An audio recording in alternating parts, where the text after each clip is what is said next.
Hey, Spikers, remember to do Muscle Alliance. It's me, Spikers, here. Coming to a video. In this video, I am doing 4 OCs I have made using some unique skills and one ultimate skill. Now, the first one who has the ultimate skill is a birthday present for a friend of mine, but it's still an OC of mine. I just made it for her. She filled out pretty much everything about the character, and I just drew him and summarized and gave him more information. So without further ado, let's roll intro. Let's get into this video. And before we do, I forgot to mention the last one, my little brother's OC. I just made it more in line for the word of reincarnated this time. Now let's roll intro. Let's get into this video and let's go.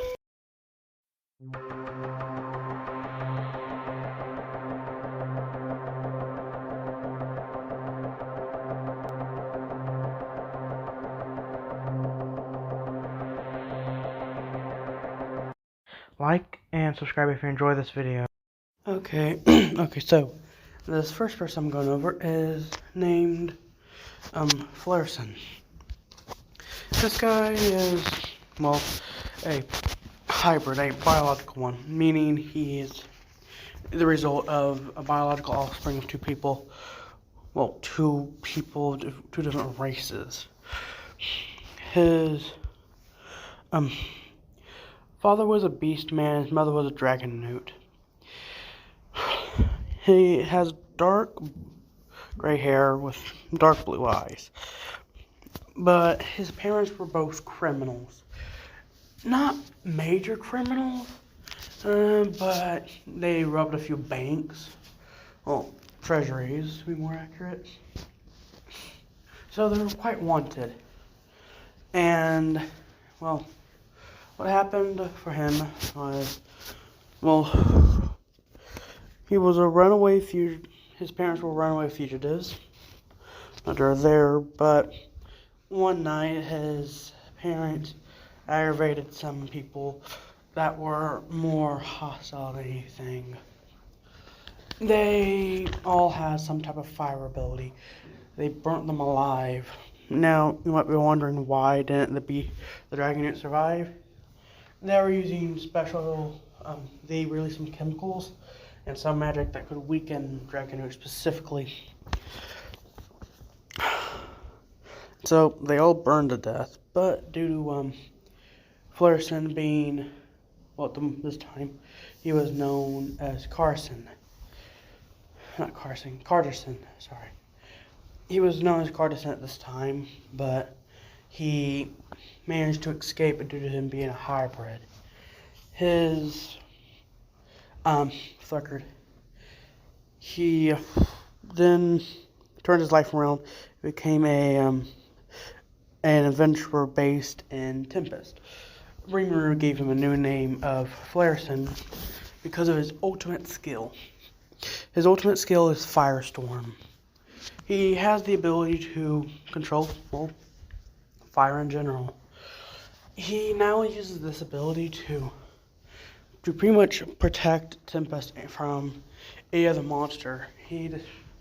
Now, the way he got this ultimate skill, he originally had a extra skill like something resembling fire manipulation, then it evolved into his unique skill called fire control. Fire control is just more advanced and have a lot more control of fire. He's also able to create lightning with it. But due to it evolved after him getting a new name of Flerson. The voice of the world spoke in his mind, saying, notice, this is a quote from him directly. Notice, evolution of unique skill, fire control, has evolved into ultimate skill, Firestorm. Now, trust me when I say it's a very, very powerful ability. He's actually able to set on a few hundred acres of forest in one blast ablaze. But he quite literally controls the flames. Now, he does have, but he is more or less someone who's directly under Rimuru. But Rimuru put him in a special position known as personal guard. Reason being is because a lot of people in Tempest have ultimate skills, and personal guard is really a little area where he can be a bodyguard. This actually helps him a lot. Now, he does have two main weapons. One is a letter opener, and one's a dagger. Dagger is a standard weapon that you can choose from a variety of other weapons as an adventurer. He chose a dagger because of the fact it's for close quarters combat, and his scaling is just pretty tough. But letter opener, this is the only thing that he managed to get out of the fire, other than that and his cloak. His cloak was something that both his mother and father made for him. It is the actual cloak piece is more of a cape piece. It comes from his mother. It was made out of one of her favorite shirts, where his father used one of his favorite hats to make the hood. But the letter opener was used by both his parents to fend off someone that was trying to harm both of them when Cardison was very young. So let's get to the next one.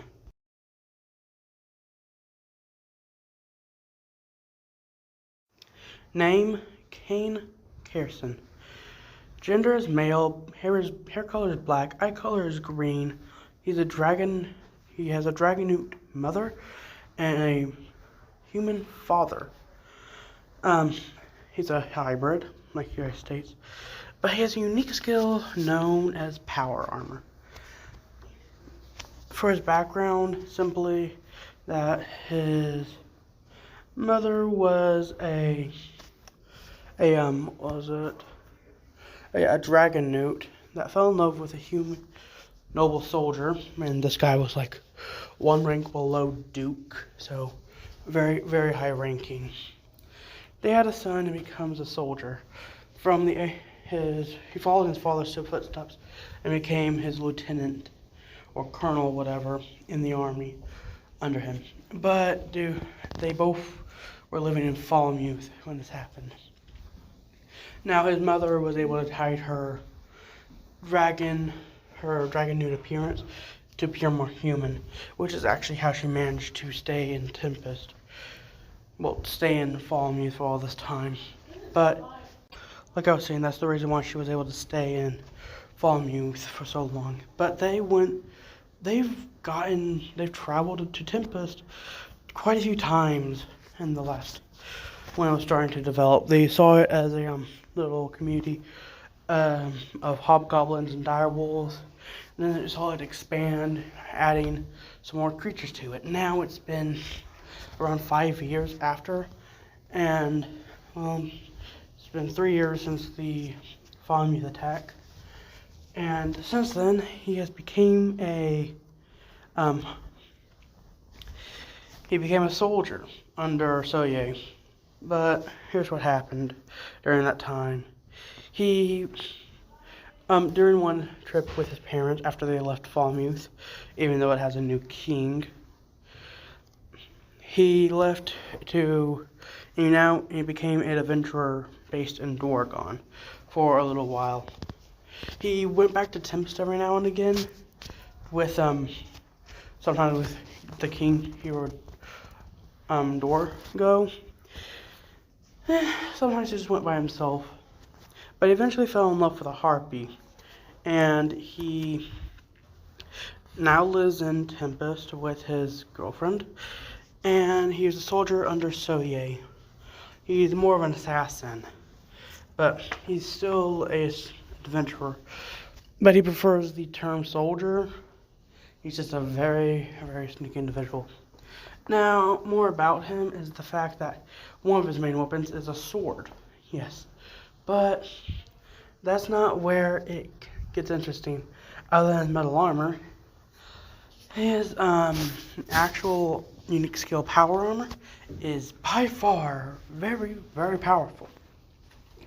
It has the It doesn't have the capability of becoming an ultimate skill, but it's on par with power-wise with something on akin to something like Predator. Yeah, that's a powerful ability for the record. His unique skill allows him pretty much to pretty much literally tank any blow you can throw at him. He's then able to either turn into other types of energy. The kinetic energy is pretty much absorbed into him. And any injury he would have taken, like let's say he would have got a third-degree burn, it would have been reduced down to 5%. So maybe a mild heat burn, but just a mild burn, nothing major. So yeah, but able to turn that heat into kinetic energy, or in this case, magical energy. But he's then able to sprout it into anything else, like fire, lightning, and even kinetic energy, which means whenever he hits something, it pretty much is going to be destroyed. Yeah, he can also adjust the output of it. Like I stated, it's a very, very powerful ability, as on par with another unique skill of Predator. This skill came from the fact that his mother was a dragon newt, so she had a very dense skin, and she also somehow possessed the extra skill of body armor. And his father possessed his own unique skill called strength. It really just gave him extra strength, and his father was able to possess a skill because of a mutation called magicule processing. For any human that has this, you can actually trace their ancestry back to some monster, but their offspring has married their offspring has married a human, and it's in human bloodline for so long they're practically nearly full human. They just have a small percentage of monster in them, hence their ability to process magicules. Now let's get to the next one. This next one is by far has one of the most powerful unique skills there is. Name is Bree, gender is female, hair color silver, eye color gray, race is harpy. Now, her weapons is simply a whip. I'll get onto that in a minute. But her clothes and armor are simply a cloak, which is more of a cape, and traditional harpy clothes. She was a bookworm ever since a young age, but due to her constantly sneaking into libraries, even the Royal Library, which trust me, is owned personally by Demon Lord Freya, she was exiled and kicked out of the Harpy Kingdom because she absorbed pretty much every piece of knowledge from every single book. Her unique skill, Devourer of Knowledge, Master of Wisdom and Gluttony. I'll get on to more on that in a minute. It's a very powerful ability. And pretty much she just copies everything from the book, and it's in her mind. She has, a drawback of the skill is that she has a photographic memory for anything that she absorbs. She can also, but due to Demon Lord Frey being a subordinate under Liam Nava, and Liam Nava being best friends with Rimuru Tempest, Frey had managed to convince Rimuru to have Bree become a subordinate, become a librarian under him, and an adventurer as well. That was the stipulation. But she mostly spends her time in the library she runs herself. She has a unique trait in the fact that she doesn't really pamper and give preferential treatment to people with wings.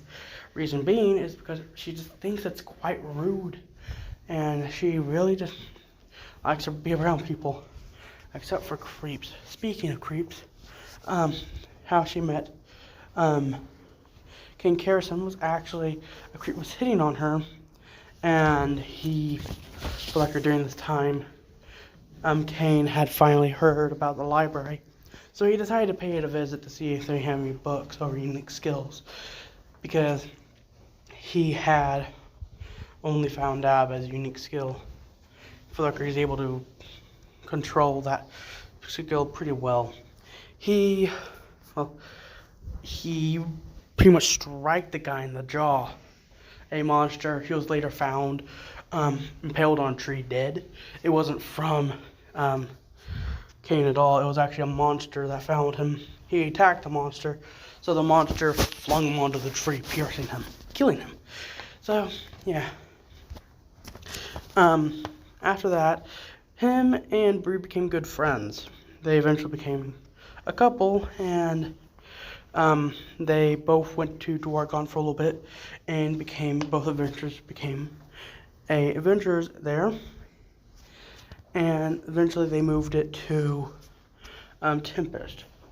Now for her librarian position, let's just say that if you try any talking or anything that goes against her rules, she will bust out her whip, which is, for the record, a wooden whip that was actually a stick, but that was very flexible.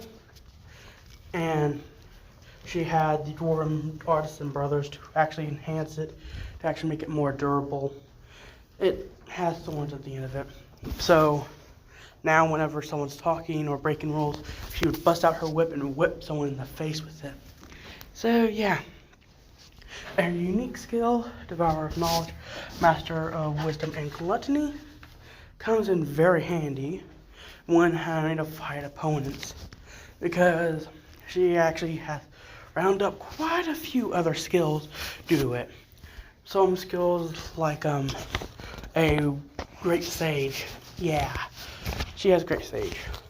So she has Thought Acceleration, all those other ones.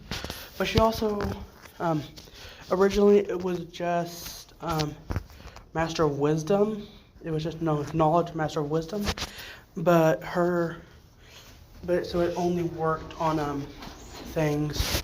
It only worked on things book related. But she somehow managed to learn to take skills after pretty much getting to someone's head. But now she's able to actually after she got Gluttony from Rimuru, he allowed her to take it and, allowed her to copy it, and Glutton and Great Sage.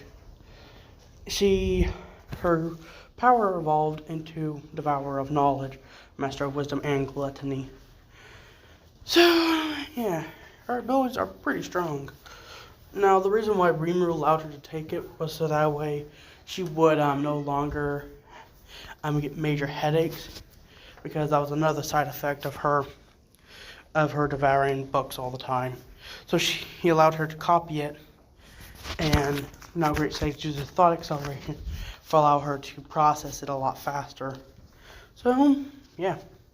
Now let's get on to the final one of today. Now the final one is another hybrid. He's a Kijin Lycanthrope hybrid. A lycanthrope, it's a type of beast man. His name is Asher, gender, male. Hair color is red, eye color is dark red. His clothes now for his armor and clothes. He wears a cloak over his regularly, but sometimes he doesn't. And he mostly wears red armor, different colors of it. He was really a very aggressive ogre, lycanthrope, beastman hybrid, who was very talented with a blade. He traveled to Tempest to fight stronger opponents, but when he challenged Rimuru, he learned his mistake, because he got his arse whooped by Rimuru, simply by one slash. He also fought the Gakuro and Beimaru. Beimaru whooped his butt too.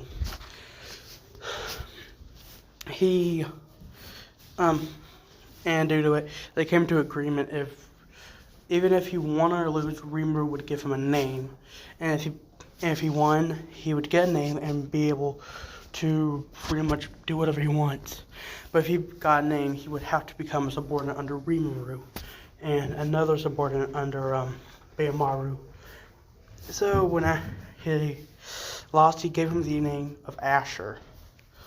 And when he woke up the next day, he saw that his other side had evolved into a Kijin. He also realized he had developed a unique skill called Elemental Storm. So, yeah, a unique skill, Elemental Storm, it has a bunch of weird abilities. From ranging, being able to control lightning. He's also able to summon fire, water, ice, light and darkness. Now, his stronger affinities are that of fire and lightning because of the fact they're both really plasma based. Fire is just a whole lot weaker than lightning. Now, for his sword, he's actually able to coat it in either fire or darkness, light, whatever. Because of that fact, and trust me, he sometimes even coats his armor in it, so that way it's all for also defensive and offensive capabilities. And he later became a knight general under Beimaru. That's like a commander is a commanding general is then you have knight general, and Beimaru is on top. So yeah, he's 2 ranks below Beimaru. He is also the head of his own squadron, which, trust me when I say it is very, very strong, and can be a huge pain in the butt to deal with for any person that even thinks about trying to attack. Now, each of these people know each other, and trust me, they all get along pretty well due to most of them all being high race, and most of them being humans. They can all trace their ancestry back to humans. Now, the reason why Asher didn't have a name in the first place was simply because of the fact of him being an ogre. Well, being part ogre, that is. He's able to turn into, or partially turn himself into a werewolf, or a lycanthrope, whatever. Trust me when I say, you better not want to catch him using a lycanthrope arm with his blade, because lycanthropes are, when they turn to their beast or more beast-like form, they have stupidly high strength and stamina, so that guy can utterly wreck anyone else. Now, Bree had actually copied his unique skill, but it's a lot weaker. It's a extra skill called Elemental Control. So, yeah. But still, it's more of a unique skill. Its power level is equivalent to that of a unique skill. But trust me, a lot of her skills are just overall powerful. So, yeah. That's all I got for today. I hope you enjoyed today's video, because that's all the time I got for today. Until next time, subscribe today to join the Spikos Army or Team Muscle Ant. Goodbye and peace out, everyone.